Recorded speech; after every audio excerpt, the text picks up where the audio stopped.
Hey guys, Erika with a K here. Today's makeup tutorial is going to be a yellow and pink eyeshadow, and don't mind the pimple on my nose. So we're going to start off with the usual. We're going to do a transition color on top of that concealer that we just patted down with the Beauty Blender. Then I'm going to go in with a pinkish color. It's like a very warm pink, a little bit on the orangey side. And then on the actual lid, I'm going to do a matte yellow, and we're just going to spread this along the entire lid. Then we're going to pump a little bit more of that pink right in the corner where it's going to overlap over the yellow. So it's going to make it a little bit orangey, but we're not putting any orange in here. We're just letting the colors do their thing. We're going to pump that in the corners, and then we're just going to bring that up with a clean brush just to widen the eyes a little bit. This is great for hooded eyes. Then for eyeliner, we're going to go over the lash line like we always do, make a little wing at the end, and then connect the wing to the lash line. That's how you do eyeliner. It's super simple.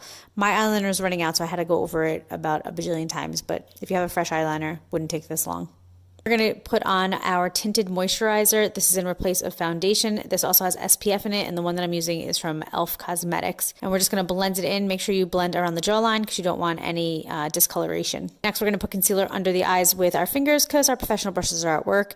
And then we're going to pat it down with a Beauty Blender. And then with that same Beauty Blender, after it's all patted down into the eye, we're going to take some setting powder. I use the RMCA, and we're going to set that underneath the eye just to set down that concealer. I'm going to go in with the bronzer in a C shape. You guys have seen me do this a million times, but I do some C shapes with the bronzer. I also use the bronzer as a contour. This is the e.l.f. one. I leave that setting powder under the eyes. Then I take a clean brush and I brush away that setting powder. I brush through my brows because I had the powder brows done.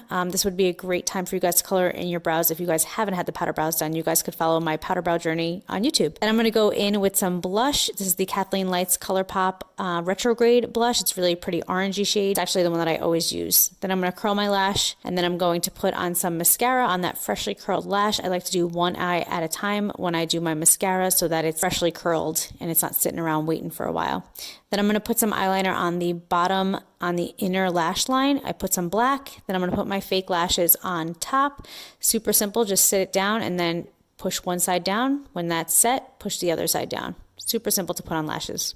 Then I'm going to go in with an orangey color lip stain. They don't really boast lip stains, but they definitely are. It's the Madly Matte. It's really pretty, and it has like a nice orange undertone in it. And that completes this look. I hope you guys like this video. Thank you guys so much for your love and support, and I hope to see you guys in my next video.